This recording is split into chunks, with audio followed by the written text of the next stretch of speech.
Ako nga po pala si Tiffany Enzo nga. Nai-report ang tauhan at tagpuan na ang kuba ng Notre Dame ni Victor Hugo na isinali naman sa Pilipino ni Wilita Ea Nibiho. Mga tauhan, Quasimodo. Nagtanghal na ang kuba ng Notre Dame bilang papa ng kahangalan dahil sa taglay niyang kapangitan. Number 2, Pierre Gingoire. Nagpupunyaging makata at pilosopo sa lugar. Number 3, Claude Frollo. Pare na may pagninasa kay La Esmeralda, ginagawa niya ang lahat para maawa si La Esmeralda, ngunit hindi ito naawa. Number 4, La Esmeralda. Ang babaeng mananayaw, nakulong siya sa hindi niya naman ginawa. Number 5, Phobos. Kapitan ng tagapagtanggol ng kaharian. Nasaksak dahil sinundan sila ni Frollo. Number 6, babaeng baliw. Tawag sa kanya Sister Gudote ang sumigaw at nagsabi kay La Esmeralda, hamak ng mananayaw at anak ng magnanakaw. Mga tauhan, espasyo ng katedral. Dito nagsama-sama ang mga mamamayan upang ipagdiriwang ang kahangalan. Paris, dito sumasayaw ang mga kararamihan. Maraming salamat po. Ako po si Ninya Jane Baguio, ang mag-report sa Banghay at Aral ng kwento ng Ang Kuba ng Notre Dame. Banghay, mga pangyayari sa kwento. Panimula. Ipinakilala si Quasimodo, ang kuba ng Notre Dame. Siya ay pangit at inabandona noong sanggol pa. Ngunit inampon ni Frollo at ginawang tagatugtog ng kampana. Saglit na kasiglahan. Sa kapistahan ng mga hangal, si Quasimodo ay naging tampulan ng panunuya. Doon niya nakita si Esmeralda, isang magandang mananayaw na gypsy. Kasukdulan, si Frollo ay na-obsess kay Esmeralda. Ipinakidnap niya ito sa tulong ni Quasimodo. Nabigo sila at si Quasimodo ay pinarusahan sa harap ng madla. Tanging si Esmeralda lamang ang naawa sa kanya. Kakalasan. Si Esmeralda ay napagbintangang pumatay at hinatulan ng kamatayan. Iniligtas siya ni Quasimodo at itinago sa Notre Dame. Wakas. Si Frollo ay naging dahilan ng kamatayan ni Esmeralda.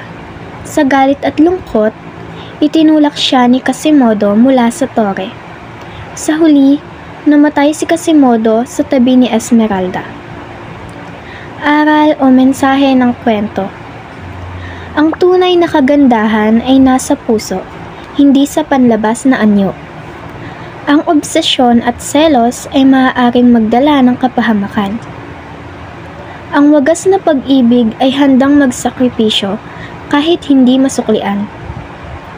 Tularan ang malasakit at awa sa kapwa, gaya ng ginawa ni Esmeralda kay Quasimodo.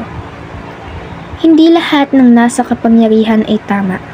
Matutong manindigan sa kabutihan. Magandang hapon po sa inyong lahat. Ako po si Ginoong Renson ng ikatlong grupo.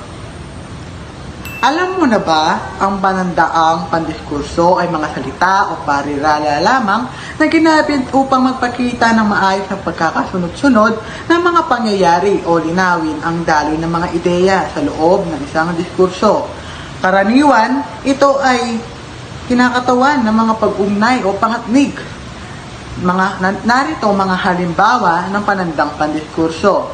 Una, pandaragdag informasyon. At saka pati. Meron tayong tatlong salita na nagmula sa pandaragdag na informasyon. Ito ang mga at, saka, pati. Narito naman ang halimbawa. Nagpapakita ng pagpupuno o pagdaragdag ng informasyon. Halimbawa nito, si Ana, at si Maria ay magkaibigan. Nandoon ang salitang at. Ikalawa, pagbubukod o paghihiwalay. Narito ang mga halimbawa nito. Maliban, bukod kay, huwag lang, bukod sa. Nagpapakita ng pagbubukod o pag-alis sa mga kabuuan. Ito naman ang kanyang halimbawa. Lahat ay pupunta, maliban kay Leo. Nandoon ang salitang maliban. Ikatlo, kinalalabasan o bunga.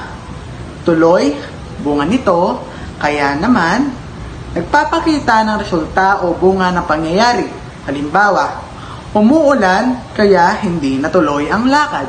Nandoon ang salitang natuloy. Pang-apat, ang huli sa lahat, kondisyon o pasubali. Kapag, sakali, kung nagpapahayag ng kondisyon, pasubali, halimbawa, kapag umabot ka sa oras, makakasama ka sa palabas. Nandoon ang salitang kapag. Yun lamang po. Ako nga po pala ulit, si Renson M. Sigat ng ikatlong grupo. Salamat. Good afternoon everyone, I am Kimaz Luway Salak. Ngayon, itatalata natin ang pinobela.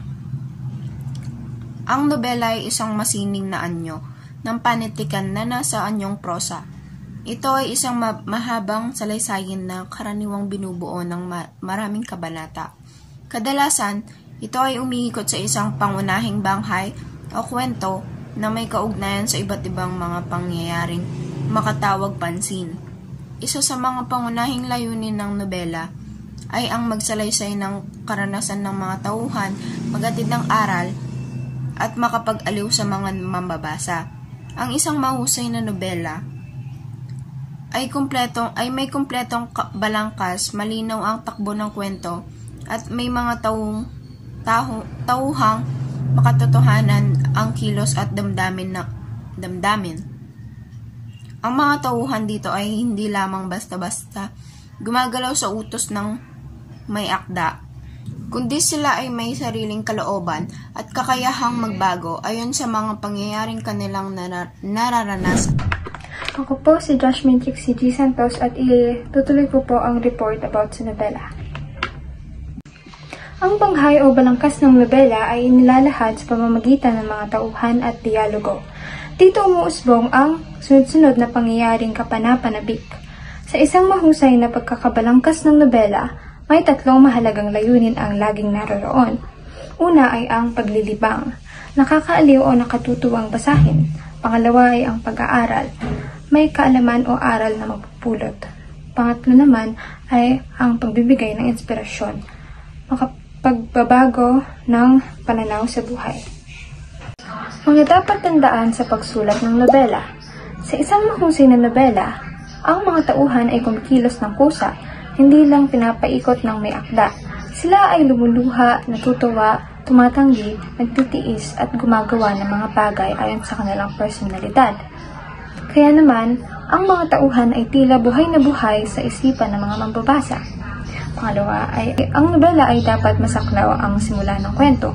Mula pa lang sa unang kabanata, dapat ay naipapakita na ang mga pangunahing detalye tulad ng sino, ano, kailan, at saan. Humanismo sa nobela. Sa pagsusuri ng mga nobela, isang mabisang paraan ang paggamit ng teoryang humanismo. Naniniwala ang teoryang ito na ang tao ay sentro ng lahat, na siya ay may sariling talino, lakas at kakayahan. Kaya dapat lamang na ipakita sa nobela kung paano ipinapahalagahan ang karanasan at pagpapasya ng tao. Pagsusuri sa nobela gamit ang humanismo. Narito ang mga gabay na tanong sa pagsusuri ng isang nobela. Ang una ay ang ano ang pagkatao ng pangunahing tauhan? Pangalawa ay ang ano ang tema ng akda o pangunahing mensahe? Pangatlo ay ang anong mga pagpapahalagang pantao ang pinapakita? Pang-apat naman ay ang ano ang mga bagay na naka-impluwensya sa tauhan. Pang-lima ay ang paano nalutas ang mga problema ng mga tauhan. Ang pananaw sa pagsulat ng nobela ay maaaring para magturo, mangganyak, o magbigay ng payo tungkol sa mga karanasang personal o panlipunan. Kapag ang isang akda ay mahusay, nag-iiwan ito ng malalim na epekto sa pamabasa. Ang mga halimbawa ng nobela ay ang No Limitang Hire ni Dr. Jose Rizal, El Filibusterismo ni Dr. Jose Rizal, Rante at Lauro ni Francisco Balagtas, at Ibong Mandaragit ni Amado V. Hernandez.